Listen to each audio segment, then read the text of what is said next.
Good morning વિદ્યાર્થી મિત્રો, સૌ બધાને મારા હૃદયપૂર્વક જય શ્રી કૃષ્ણ. સૌપ્રથમ વાત કરીએ તો તમે ધોરણ 10 પાસ કરીને ધોરણ 11માં આવી ગયા હશો. હવે ધોરણ 11 કોમર્સમાં અર્થશાસ્ત્ર વિષય એવો છે કે જેમાં તમને પાયાનું જ્ઞાન જે છે એ મળે છે. પાયાનું જ્ઞાન જે છે એ એવા પ્રકારનું છે કે જેમાં અર્થશાસ્ત્ર એવું છે કે જેમાં સૌથી વધારે ઘણી બધી, માની લો કે એક્ઝામ્પલ તરીકે હું તમને કહું કે રાજ્ય હોય, બેંક હોય અથવા તો ધંધાકીય ક્ષેત્ર હોય, તો આવી ઘણી બધી માહિતીઓ જે તમને આંકડાકીય સ્વરૂપમાં એટલે કે આલેખના સ્વરૂપમાં મેળવવામાં આવે એટલે કે અર્થશાસ્ત્રો. અર્થશાસ્ત્રમાં મેઇન તો બે શબ્દો ઉપર આધાર રાખે છે કે શાસ્ત્ર. તમે ધોરણ 10માં સામાજિક વિજ્ઞાન વિશે અભ્યાસ કરી ગયા હશો કે ભૂતકાળના વર્ષોમાં રાજાઓ મહારાજાઓ હતા એ યુદ્ધ કરતા હતા. પછી સમય જેમ જેમ પસાર થતો ગયો તેમ તેમ યુદ્ધના ધોરણો વધતા ગયા. ટૂંકમાં કાંઈક એવો અર્થ છે કે જેમાં તમને પાયાનું એટલે કે માહિતી અને આંકડાઓનું વિશ્લેષણ જોવા મળે. અર્થશાસ્ત્ર વિષય એવો છે કે જેમાં તમને ઘણી બધી ભારત દેશની માહિતી હોય, આર્થિક ઘટનાઓ હોય વગેરે જેવી બાબતોનું વિશ્લેષણ એટલે કે માહિતી અને આંકડાઓ બંને ભેગા સ્વરૂપમાં જોવા મળે એટલે અર્થશાસ્ત્ર. બરાબર? તો અર્થશાસ્ત્ર વિષય જે છે તમને ખ્યાલ આવે. તો આજે આપણે પાઠ નંબર 1ની શરૂઆત કરી રહ્યા છીએ કે જેનું નામ છે અર્થશાસ્ત્રમાં વિષય પ્રવેશ, ઇકોનોમિક ઓન ઇન્ટ્રોડક્શન. ઇન્ટ્રોડક્શન એટલે કે તેના વિશે આપણે પ્રસ્તાવના મેળવીએ. બરાબર બેટા? અર્થશાસ્ત્રમાં એવું કહેવા માગે છે કે માનવી એ બુદ્ધિશાળી પ્રાણી છે. તેથી તે પોતાની આસપાસ પરિસ્થિતિઓનું વિશ્લેષણ કરી શકે છે, વર્ગીકરણ પણ કરી શકે છે. બરાબર? માનવ જીવનને સુખરૂપ ચાલે તેણે વ્યવસ્થા ઊભી કરે, જેમ કે સમાજ વ્યવસ્થા હોય, રાજ્ય વ્યવસ્થા હોય, અર્થવ્યવસ્થા હોય. તો આ તમામ પ્રકારની વ્યવસ્થાઓ એટલે કે પેઢી દર પેઢી ચલાવવા માટે વ્યવસ્થામાં ઊભા થતા પ્રશ્નોનું ઉકેલ કરવા માટે અર્થશાસ્ત્રનો ઉપયોગ કરવામાં આવે છે. તમને ખબર હશે કે ભારત દેશમાં મુખ્યત્વે સરકાર બહુ મોટા પાયે તમને જોવા મળે. કેન્દ્ર સરકાર હોય, રાજ્ય સરકાર હોય, સ્થાનિક સરકાર હોય. તો સરકાર જે છે સમાજ સેવાને લગતા કાર્યો તો કરે જ છે, પરંતુ ક્યાંક ને ક્યાંક અમુક પ્રકારની વ્યવસ્થાઓ જે છે ઘટે છે. તો આ વ્યવસ્થા તંત્રને નિવારવા માટે અમુક પ્રકારના પેઢી દર પેઢી જે છે માણસ એક સારું સમાજમાં સારું કાર્ય કરી શકે. ઉદાહરણ તરીકે હું તમને કહું કે કોઈ પણ એક સામાજિક સંસ્થા હોય, ચેરિટેબલ ટ્રસ્ટ હોય, તો એ બધા શું કરે તો કે સમાજ સેવાના કાર્યો કરે. ગરીબ વ્યક્તિઓને મફતમાં જમાડવું, પછી સરકારી હોસ્પિટલો હોય તો ત્યાં દાખલ કરેલ વ્યક્તિઓને કંઈ પણ જાતના પૈસા લેવામાં આવતા નથી. તો આ તમામ પ્રકારની સામાજિક પ્રવૃત્તિઓમાં પ્રશ્નોનો ઉકેલ લેવા માટે અર્થશાસ્ત્રનો ઉપયોગ કરવામાં આવે છે. ઓકે? પછીનો મુદ્દો તમને એવું કહેવામાં છે કે આદિ યુગમાં માણસને કેટલાક પ્રશ્નો સમસ્યાઓનો ઉકેલ લડાઈ એટલે કે યુદ્ધ દ્વારા લાવતો હતો, પણ સમજણના વિકાસ માટે સમસ્યાનો ઉકેલ શાસ્ત્રો દ્વારા બુદ્ધિપૂર્વકની ગણતરીઓ દ્વારા લાવતો થયો. અર્થશાસ્ત્રમાં આ રીતે માનવીની આર્થિક સમસ્યાનો ઉકેલ થવા માટે માનવી આર્થિક વર્તન અભ્યાસ કરતું શાસ્ત્ર છે. ઉદાહરણ તરીકે આપણે સમજીએ, કોઈ પણ કુટુંબ હોય, કુટુંબમાં વ્યક્તિ મુખ્યત્વે ઘણા બધા હોય. દાદા દાદી હોય, માતા પિતા હોય, ભાઈ બહેન હોય, કાકા કાકી હોય, મામા મમ્મી હોય, માસી હોય. તો ઘણી બધી અમુક વિદ્યાર્થીઓ ત્યાં ખ્યાલ આવે કે ભાઈ જોઈન્ટ ફેમિલીમાં રહેતા હોય છે, તો રોજબરોજના ખર્ચા હોય, પપ્પા કામ કરવા ગયા હોય, મમ્મી ઘરકામ સંભાળતા હોય. તો આવી તમામ પ્રકારની વ્યવસ્થા જે છે કુટુંબમાં સંભાળવામાં આવે છે. હવે તમને પ્રશ્ન થાય કે આર્થિક વર્તનમાં અને અર્થશાસ્ત્રમાં કઈ રીતે લાગુ પડે? તો કેટલાક પ્રશ્નો નિવારણ તમે જોજો. ઘરમાં મેઇન વ્યક્તિ કોણ હશે તો કે તમારા પિતાજી હશે. તો પિતા જે છે એ તમામ પ્રકારના કાર્યભાર સંભાળે છે, ટૂંકમાં સામાજિક જવાબદારીથી અવગત રહે છે. તો અર્થશાસ્ત્રમાં શું હોય તો કે તમને ખ્યાલ આવે કે બુદ્ધિપૂર્વકની વિચારણા હોય, ક્યાં પ્રોબ્લેમ પડ્યો તો એનું સોલ્યુશન કઈ રીતે કરવું, તો માહિતીઓનું વિશ્લેષણ થાય છે. પછીનો પોઈન્ટ તમને એમ કીધો છે કે અર્થશાસ્ત્રનો અર્થ કીધો. હવે અર્થશાસ્ત્ર એટલે શું તો કે અર્થનું શાસ્ત્ર. સંસ્કૃત શબ્દમાં અર્થ પરથી ઉતરી આવ્યો છે. આ શબ્દ સંસ્કૃતમાં અર્થ શબ્દના અનેક અર્થ થાય છે, જેમાંનો એક ઉદ્દેશ્ય અર્થને શું કે બેટા તો કે ઉદ્દેશ્ય કહેવાય, કશુંક મેળવવું જે આધુનિક આર્થિક અર્થ સાથે વધારે સુસંગત છે. બીજા શબ્દમાં એવું કહેવા માગે છે કે અંગ્રેજી શબ્દ ઇકોનોમિક એટલે કે ગ્રીક શબ્દ એટલે કે ઓકોનોમસ પરથી ઉતરી આવ્યો છે, તેને ગ્રીક શબ્દમાં ઘરવખરી તરીકે ઓળખવામાં આવે છે. સરસમાન સમજીએ તો જે વ્યક્તિની માલિકીનો હોય છે એટલે કે ઓકિસ કહેતા કે આ પરના સરસમાનનું વ્યવસ્થાપન કરી એને નોનમ્સ કહેતા હતા. હવે ઓકિસ એવું કહેવા માગે છે કે કોઈ પણ વ્યક્તિ જે છે એ ઘરનો માલિક હોય, બરાબર, તો ઘરનો માલિક જે છે તો વ્યવસ્થાપન કોણ સંભાળે? ઘરનો માલિક જ સંભાળે ને. હવે વ્યક્તિ માની લો કોઈ પણ ઘરમાં મેઇન વ્યક્તિ હશે તો એની જવાબદારી શું? તો કે દર મહિને જે કાંઈ પૈસાની ઇન્કમ થાય છે, તમને જો કોઈ પણ વ્યક્તિ જે છે નોકરી ઉપર જાય છે તો નોકરી ઉપરથી કામ ધંધે જાય છે તો બદલામાં દર મહિને એને વળતર ચૂકવવામાં આવે.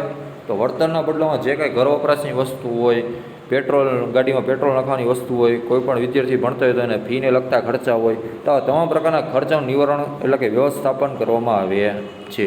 ઓકે, પછીનો મુદ્દો એવું કહેવા માગે છે કે ભારતીય અર્થશાસ્ત્રમાં ભારતીય ચિંતન. તો ભારતના લોકો શું કહેવા માગે છે તો કે ભારતમાં સભ્યતા અને સંસ્કૃતિ ઇતિહાસ આશરે 5000 વર્ષથી પણ વધુ જૂનો છે.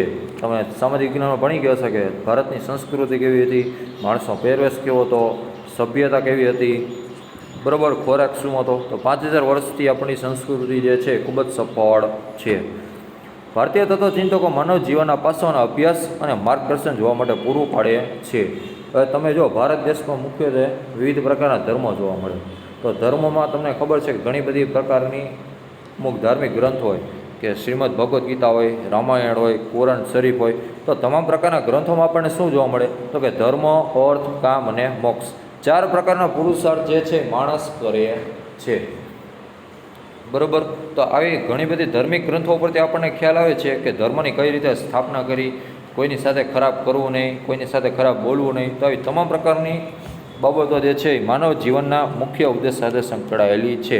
તેવી જ રીતે અર્થશાસ્ત્રમાં પણ આપણને આને કાંઈ લેવા દેવા નથી, પરંતુ 2500 વર્ષ પહેલાં અર્થશાસ્ત્ર નામના પોતાના પુસ્તક એટલે કે કૌટિલ્ય જે છે એ મોટા અર્થશાસ્ત્રી હતા કે જેનું બીજું નામ ચાણક્ય હતું.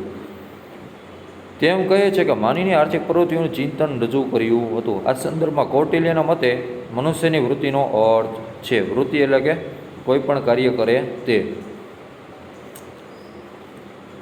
મનુષ્યના વસવાટવાળી ભૂમિ એટલે કે ભૂમિ એટલે કે જમીન તેવી પૃથ્વીના લાભ પાલન ઉપાયો દર્શાવતું શાસ્ત્ર એટલે કે અર્થશાસ્ત્ર. અર્થશાસ્ત્ર એટલે શું તો કોઈ પણ માણસ હોય, બરાબર, તો માણસ તરીકેનો એનો જન્મ થયો છે, પરંતુ જન્મથી મૃત્યુ સુધી તમામ પ્રકારના કાર્યો જે છે વ્યક્તિ કરે છે કે કુટુંબ સાથે સમયગાળો વિતાવે છે, પછી ત્યારબાદ જમીન ઉપર રહે છે અને વિશિષ્ટ રીતે ઘર જીવન ધોરણમાં સુધારો થાય છે. વ્યક્તિને તમને ખબર છે કે મુખ્યત્વે 4 પ્રકારની જરૂરિયાત ઉદ્ભવે છે: રોટી, કપડાં ઓર મકાન. તો એ ઘણી બધી બાબતો જે છે તેમની સાથે સંકળાયેલી છે. પશ્ચિમમાં અર્થશાસ્ત્રનો ઉદ્ભવ અને વિકાસ. તો એને અંગ્રેજીમાં શું કહે? Formal development of economic as science in the west. તત્વચિંતક જે છે અર્થશાસ્ત્રી એરિસ્ટોટલે ઓકિનોમિયા નામનું પુસ્તક લખેલું હતું અને આર્થિક ચિંતન રજૂ કર્યું હતું. પણ ઔદ્યોગિક ક્રાંતિ બાદ જેમાં ઉદ્યોગ ક્ષેત્રમાં સૂક્ષ્મ અને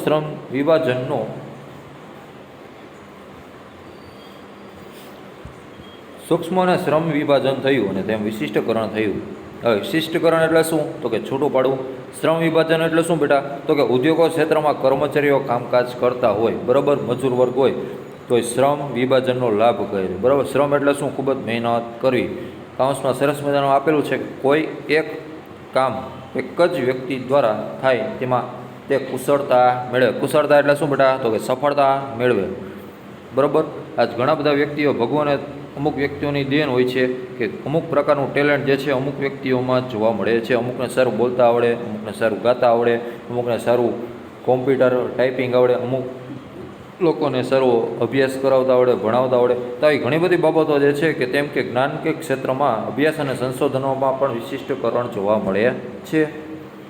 ઓકે, તો અરિસ્ટોટલ એવું કહેવા માગે છે કે કોઈ પણ વ્યક્તિ હોય એ ઉદ્યોગો સાથે સંકળાયેલો હોય, કર્મચારી હોય અથવા તો મજૂર વર્ગ હોય, તો એને એકનું એક કામ વર્ષોથી કરતો હોય, અનુભવી કર્મચારી હોય, તો તેને કામમાં સતત સફળતા મળે છે. તેને અલગ અલગ કામ સોંપવામાં આવે તો તેને સફળતા મળતી નથી.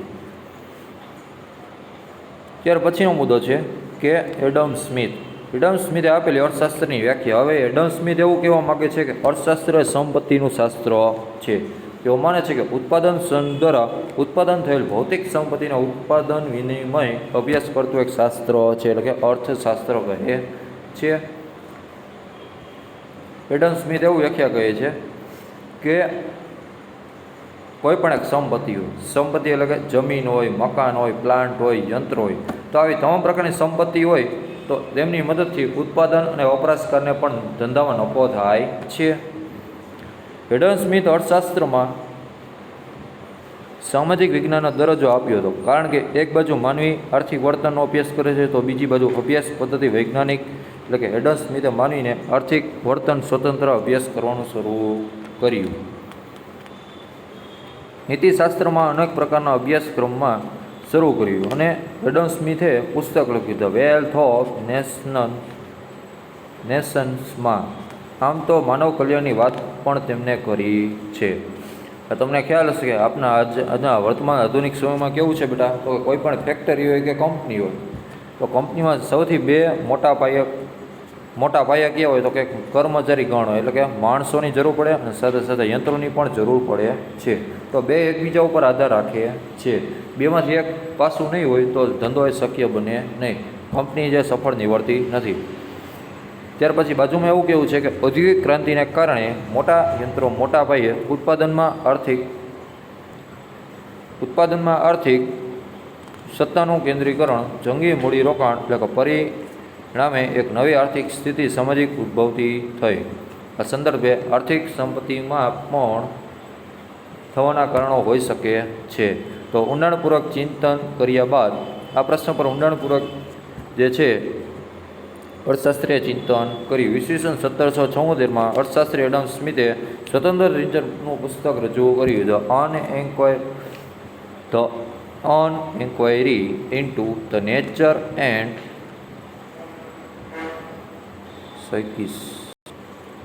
ક્યુસીસ ઓફ વેલ્થ નેશન્સ, જેને ટૂંકમાં વેલ્થ ઓફ નેશન્સ તરીકે ઓળખવામાં આવે છે. આ પુસ્તકને લીધે અર્થશાસ્ત્રમાં સ્વતંત્રતા વૈજ્ઞાનિક ઢબે શરૂ કરવામાં આવી, જેને બહુમાન એડમ સ્મિથ મળ્યું હતું. તેમને પણ ઘણા બધા પુરસ્કારો મળ્યા હતા.